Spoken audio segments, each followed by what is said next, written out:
Good afternoon. Welcome to the Project Capstone final paper overview for our PRM689 course. My name is Dr. Kay. I'm the lead instructor for this course. Bill Johnson and Dr. Rich Berg also teach the course frequently, and there will be others too. So whoever your instructor is the final word on assignments, but we teach in a very similar way from exactly the same content. As you know from reading the syllabus, the major assessment in this class is a final paper that's due week 8. And there's also an MS project schedule with resource and cost assignments that's due week 8 as well.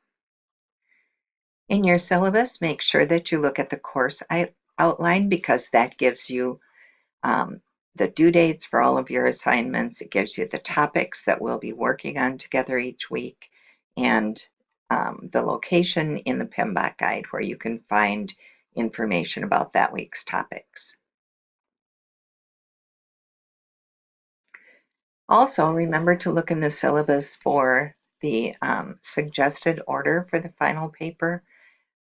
You'll notice that the order in which we write the sections is not the same in which they appear in the final paper. Also, a student in a previous course asked if we would provide some kind of a reference between which courses focused on which particular topics. And that's not a complete list, but I hope it's helpful. The way that you'll be writing this paper is every week there will be new topics. You'll first research them, you'll address them in the weekly discussion, you will submit them to the instructor as a weekly assignment, and finally you will revise and edit and put them in your week 8 paper. So what does each week look like? When you start the week, you're preparing and researching the topic, gathering all of your data and your sources together from previous courses, from the library, and then creating a draft of that week's topics, giving feedback to and from your classmates, revising the format, and then by Sunday submitting it as an assignment, getting feedback from the instructor, and then eventually taking the time to polish that prior to week 8 for the final version. Students have told me that there are 2 ways that they work. Either they are online several days, or 4 or 5 or even 7 days a week, and this is what they're doing on those typical days that they're in. Starts on Monday, ends on Sunday, and that's what our assignments are set up to work. There are also students who can only do their schoolwork on weekends for one reason or another. And given the fact that you need about 17 hours a week, that would mean that you've got 8.5 hours on Saturday and 8.5 hours on Sunday if you only work 2 days. So make sure that that's scheduled.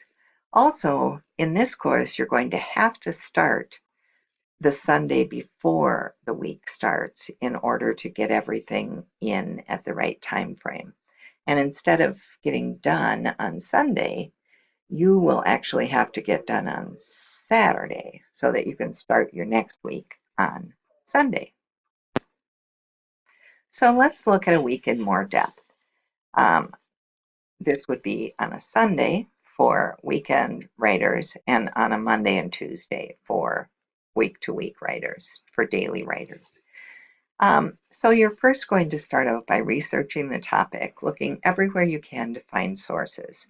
You have many sources that talked about these topics from your previous courses. For example, let's talk about risk management. That's one of the topics you'll be writing about. So you would go out, reread perhaps what it says in the PMBOK guide, in the new 6th edition of the PMBOK guide about risk. Then you would probably pull together the books that you used for PRM614, which is the risk management class. And you might look at some of the other courses where risk was also one of the topics, such as PRM600. You might also want to go online to St. Mary's Library at this point and find specific research reports on risk management. Once you've found a number of sources, you can evaluate those, throw out the ones on the bottom of the bundle, and select reliable sources, probably 2 or 3 per topic outside of the PMBOK guide. So decide which sources to use and go on to the next part. Once you've decided which sources you're going to use, you need to do some documenting. When I'm writing papers, as I go through and read things and realize that these are something I'm going to want to use, I select short quotes and I right away put quotation marks around them just in my notes and put the in-text citation so that I know, and the page number so I know where it came from. If I paraphrase something in my own words, then I also put an in-text citation in my notes for which author I was paraphrasing. And next we've got in-text formatting. Just make sure that you figure out how to do it correctly for the authors of the articles or books that you're citing, and create the reference page listing. It's still Sunday for our weekend writers. Each week for each section, you'll be drafting a narrative. It'll be formatted in double-spaced APA style, but an 11-point font. But you'll apply project management process to initiate and plan your project. So you'll really want to discuss inputs, tools, and techniques, how, why, and when. And especially, why did you choose certain tools versus other tools? How did you apply them? Who was involved in applying them? And what was the purpose of this process that you were trying to work through? When you describe how you initiated and planned, it's retrospective. You're looking back and saying how you actually initiated and planned your project. Also, because it's retrospective, assume your project is completed. And now you're describing what actually happened when you executed, monitored, controlled, and closed your project. Figure out what some of the outputs would be. What would the key outputs be? Which processes interacted? And what lessons did you learn? Weekend writers are doing this on Sunday. Everyone else is doing it on Monday and Tuesday. Next, you want to create your supporting figures and tables. And the purpose of these figures is that they demonstrate key project plan documents for your project. You'll need to go out and find your own templates, or you may use some from previous classes, but we do not provide any new templates for this course. In the resources section, I put some templates down there that are aligned with the 6th edition of the PMBOK guide, because when you took that earlier class, you probably didn't use the 6th edition, so it helps to have templates that your peers are now using when they take the early classes. So using our risk management example, let's say that you decided to explain that qualifying risks, getting them in a prioritized order, was a really important activity in your project. So you might use your actual pretend PMI or P&I matrix in order to demonstrate what you mean when you talk about creating a P&I matrix. Do not even bother putting in a generic template, because it doesn't help anyone and it doesn't help us know that you understand and that you've actually applied your knowledge. For these supporting figures and tables, it is a specialized rule in APA that you can use single spacing, you can use smaller fonts, you can make them much more compact. And that results in a more professional looking, almost like a technical writing part of this paper. Once you're done with that, it's probably Tuesday night for you daily workers, and it's probably late Sunday evening for you weekend writers. Your next step will be take all that research and writing that you did, put it together as an initial draft, and post it to the course discussion board.